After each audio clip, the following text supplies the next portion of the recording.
The origin and consequences of conflicts. This is our session 7.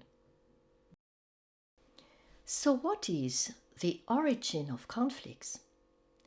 In the previous presentations, we talked about the symbolic story depicting the fall of human beings.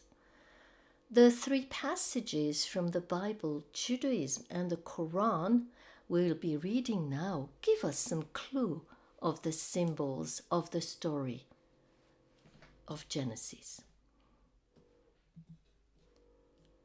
The first is from Genesis 3:11 to 12. And the eternal God said, "Who told you that you were naked? Have you eaten of the tree I forbade you to eat?" And the man said, "The woman you gave me, she gave me of the tree, and I ate of it." In Abbot the Rabbi Nathan, we read, "What had the cunning snake in mind at that time? He thought, 'I will kill Adam, take his wife for a wife, and be king of the world.'"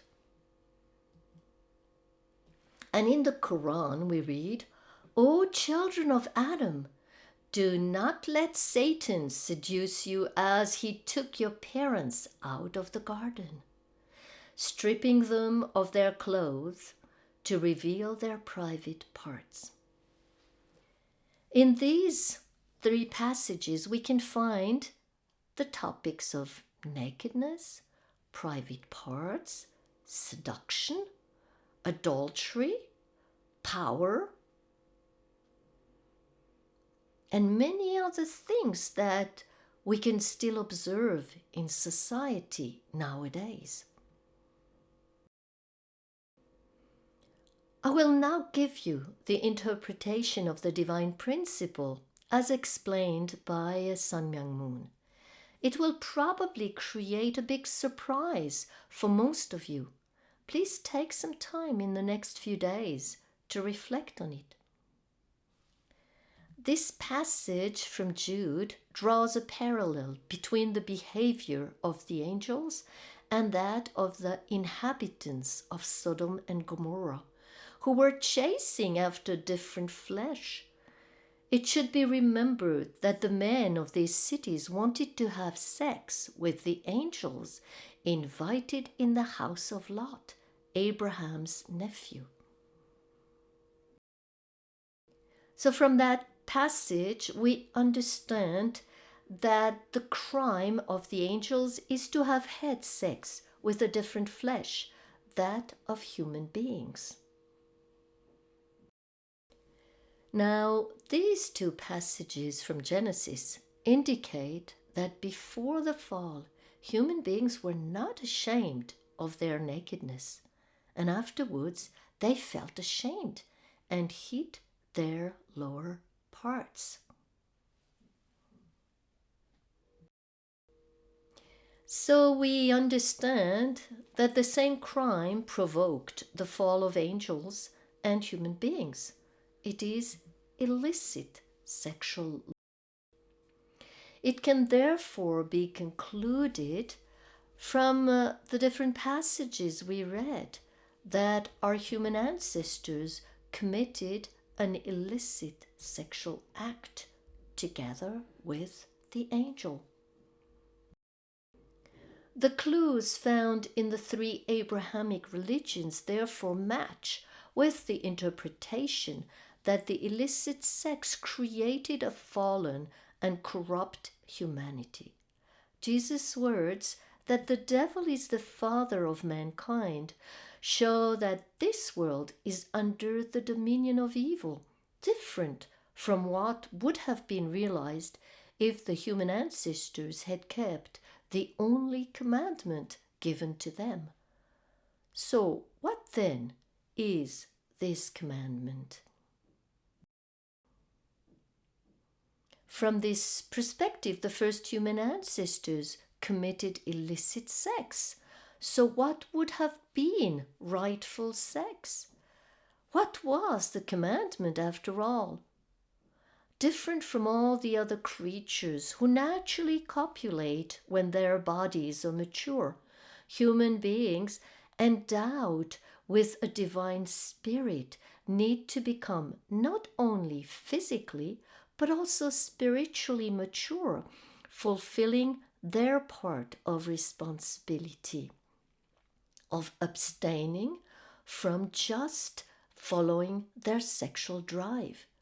Once they pass this test, our human ancestors and all human beings, even now, can find their eternal spouse, form a couple, and become one in heart and flesh. So the commandment was to abstain from the sexual act before becoming fruitful.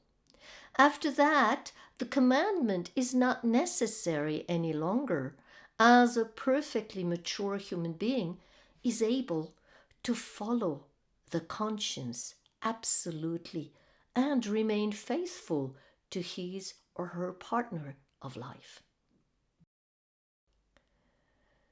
We will examine more passages from different religions on sexual immorality. In Jainism, it is said, it is better to die than to indulge in partaking of forbidden lustful pleasure. In Buddhism, we can read, the man who goes to the wife of another digs up the very roots of life. In the Quran, we read, do not come near adultery, for it is a shameful deed and evil, opening the road to other evils. And in Christianity, flee from sexual immorality. He who sins sexually sins against his own body. So they all hint at the fact that all the sins stem from an illicit sexual relation when human beings perform the most intimate act with the wrong partner or at the wrong time, away from God's blessing. We understand that the human fall caused the separation between humanity and its origin, not understanding what our essence is and how to live. Human beings have lived as a divided being with numerous internal conflicts. So, a divided human being, divided between what we really desire in our original mind and what we do with our physical bodies. These internal conflicts gave rise to conflicts at the family level, in the couple, and between brothers. The story of Adam and Eve shows this. Being separated from their source of love and truth, the first human ancestors, having become ignorant, were not able to bequeath to their descendants what they couldn't inherit from their Creator.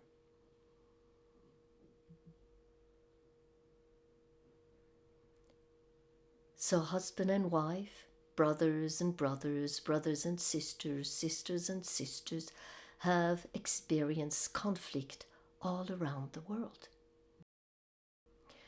Thus, it's a self-centered love that has spread through immature parents to all generations.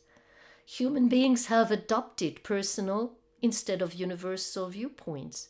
They have run away from difficult situations rather than to solve them, abused others rather than be of service to them, and multiplied bad tendencies rather than establish good habits. It is therefore not surprising that the conflict at the human level has spread all over the world and even to nature. Is it not therefore obvious that the problem must be solved at the source by each one of us in order to find a sustainable way out of the ecological problems and conflicts or wars? So now to the questions of session 7. What do you think of the interpretation of the fall of man as coming from an illicit sexual relationship with an angel at an immature stage? What is the consequence of the separation between human beings and their source of love? What would be different in society if people waited until they're mature and have found their life partner before having their first sexual relation?